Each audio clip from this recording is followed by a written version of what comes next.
তাই এই West Bengal police প্রশাসনের উচিত এই যে নিউজটা যেটা ভাইরাল হয়েছে, যে নিউজের কথা আমি বললাম, যে মহারাষ্ট্রে মুম্বাইয়ে ফাঁকা একটা ট্রেনে কম্পার্টমেন্টে একটা নারী কোথাও যাচ্ছিলেন বা আসছিলেন। ফাঁকা ট্রেনে অন্ধকার, সেই রাত্রি বেলা 12টা 10টা হবে, 10টা 12টা এরকম হবে, গভীর রাতে পুলিশ অফিসার তার সাথে ছিলেন এবং তাকে পাহারা দিচ্ছিলেন, তার দায়িত্ব কর্তব্য পালন করছিলেন। একজন মহিলাকে সুরক্ষা নিরাপত্তা দিয়েছিলেন, মানবিকতার পরিচয় দিয়েছিলেন। তাই সেই শিক্ষিত সৎ ভালো পুলিশ অফিসার মুম্বাই থেকে ওয়েস্ট বেঙ্গলের পুলিশ প্রশাসনের কিছু শিক্ষা গ্রহণ করা উচিত। আমি পশ্চিমবঙ্গে পুলিশ প্রশাসন এবং বলতে চাই, কিছু প্রশ্ন করতে চাই। এটা আমার একটা প্রশ্ন রয়েছে রাজ্য সরকারের উদ্দেশ্যে। প্রশ্ন আমি করছি একজন ভারতীয় নাগরিক হিসাবে। সংবিধানে 19 থেকে 21 নম্বর ধারায় ফান্ডামেন্টাল রাইটস, নাগরিকের বাক স্বাধীনতা, মতামত প্রকাশের অধিকার নিয়ে আমি রাজ্য সরকার পুলিশ প্রশাসনের উদ্দেশ্যে প্রশ্ন করছি। এটা আমার নাগরিকের democracy. This is my democracy, গণতান্ত্রিক অধিকার। এটা আমার ফান্ডামেন্টাল রাইটস 19 থেকে 21 নম্বর ধারায়। তো প্রশ্নটা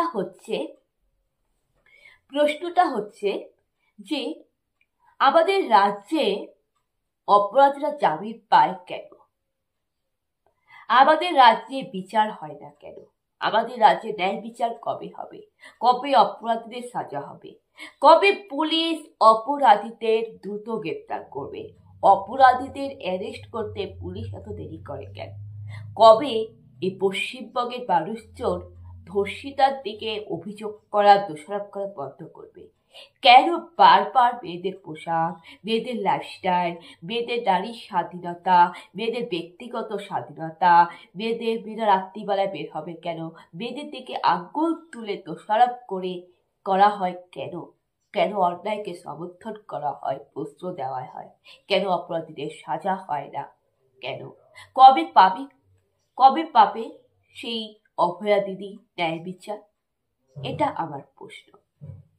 কবে মেয়েরা রাস্তাঘাটে একা সুস্থভাবে নিজেদের ইজ্জত, নিজেদের সম্মান বাঁচিয়ে সুরক্ষিতভাবে চলাফেরা করতে পারবে? কবে মেয়েরা বা বোনেরা প্রাইভেট টিউশনি যাওয়ার সময় অথবা প্রাইভেট টিউশনি থেকে ফেরার সময় সুস্থভাবে, নিরাপদভাবে, সুরক্ষিতভাবে নিজেদের ইজ্জত সম্মান বাঁচিয়ে প্রাইভেট টিউশনি যেতে পারবে, প্রাইভেট টিউশনি থেকে ফিরতে পারবে? কবে মেয়েরা স্কুলের ছাত্রছাত্রীরা, স্কুলের দিদিমণি, টিচার, ম্যামরা তাদের ইজ্জত সম্মান বাঁচিয়ে কাজকর্ম, লেখাপড়া করতে পারবে? কবে স্কুলের মধ্যে, শিক্ষাক্ষেত্রের মধ্যে দিদিমণিরা, ম্যামরা এবং ছাত্রীরা তাদের ইজ্জত সম্মান বাঁচিয়ে তাদের শিক্ষাক্ষেত্রে, স্কুলে কাজকর্ম করতে পারবে এবং শিক্ষাক্ষেত্রে নারীরা সুরক্ষিত থাকবে? কবে কলেজ ছাত্রী, ইউনিভার্সিটি ছাত্রী কলেজে, ইউনিভার্সিটিতে সুরক্ষিত থাকবে, নিরাপদে থাকবে? কবে কলেজ ছাত্রী ফেরার পথে সুরক্ষিতভাবে সুস্থ জীবন নিয়ে বাড়ি ফিরতে পারবে? কবে মেয়েরা বাসে, ট্রেনে, ট্রামে নিরাপদে সুরক্ষিতভাবে চলাফেরা করতে পারবে? কবে মেয়েরা রাত্রি 10টা 12টার সময় নাইট ডিউটি করে, ইলেকট্রিসিটি বোর্ড থেকে কাজ করে, নার্সের কাজ করে, হসপিটাল স্বাস্থ্যকর্মীর কাজ করে, ডাক্তারের কাজ করে, নার্সের কাজ করে, সিকিউরিটি গার্ড, নাইট গার্ডের কাজ করে বা অথবা নাইট কলেজ, কোচিং ক্লাস অথবা প্রাইভেট টিউশনি পড়ায়, রাত্রিবেলায় নাইট ডিউটি করে, কাজকর্ম করে, ইমার্জেন্সি পরিষেবা কাজকর্ম করে সুস্থভাবে নিজেদের ইজ্জত সম্মান বাঁচিয়ে নিরাপদে ফিরতে পারবে। কবে মেয়েরা টোটোতে, রিক্সাতে, ট্যাক্সিতে সুরক্ষিতভাবে চলাফেরা করতে পারবে? কবে মেয়েরা বাড়িতে, ঘরের মধ্যেও সুরক্ষিত থাকবে? কবে মেয়েরা প্রাইভেট টিউশনিতে সুরক্ষিত থাকবে? কবে মেয়েরা অফিসে, কর্মক্ষেত্রে নিজেদের ইজ্জত সম্মান বাঁচিয়ে সুরক্ষিত থাকবে? কবে মেয়েদের নিরাপত্তা দেওয়া হবে? কবে মেয়েরা ইমার্জেন্সি সার্ভিস পাবে পুলিশ প্রশাসনের কাছ থেকে? কবে মেয়েরা পুলিশ প্রশাসনের কাছ থেকে ইমার্জেন্সি সার্ভিস পরিষেবা পাবে? আর কবে ছেলে, পুরুষ, জনগণ পুলিশ প্রশাসনের কাছ থেকে সাহায্য, মানবিকতার পরিচয় পাবে? কবে পুলিশ তার দায়িত্ব কর্তব্য পালন করবে? এটাই আমার প্রশ্ন। এই প্রশ্ন আমি করছি ভারতীয় নাগরিক হিসাবে। এটা আমার ব্যক্তির বাক স্বাধীনতা, যেটা সংবিধান আমাকে অধিকার দিয়েছে।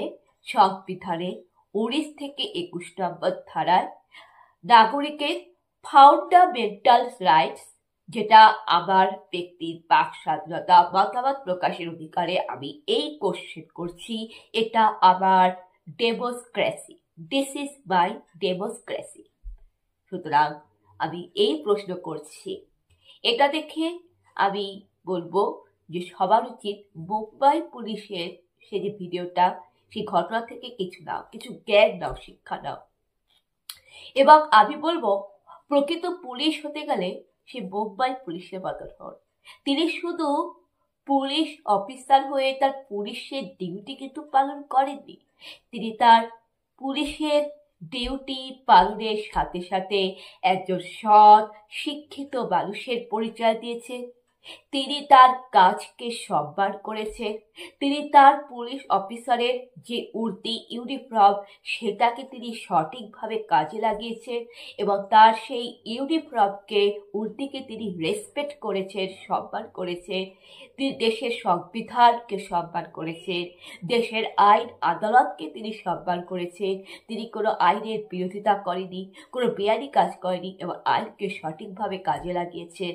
তিনি একজন শিক্ষিত মানুষের পরিচয় দিয়েছেন এবং তিনি পরিচয় দিয়েছেন তিনি একজন প্রকৃত মানুষের সন্তান, একজন মানুষের বাচ্চা, মানুষের পরিচয় দিয়েছেন, মনুষ্যত্ব বোধের পরিচয় দিয়েছেন এবং তিনি একজন সৎ, আদর্শবাদের পরিচয় দিয়েছেন।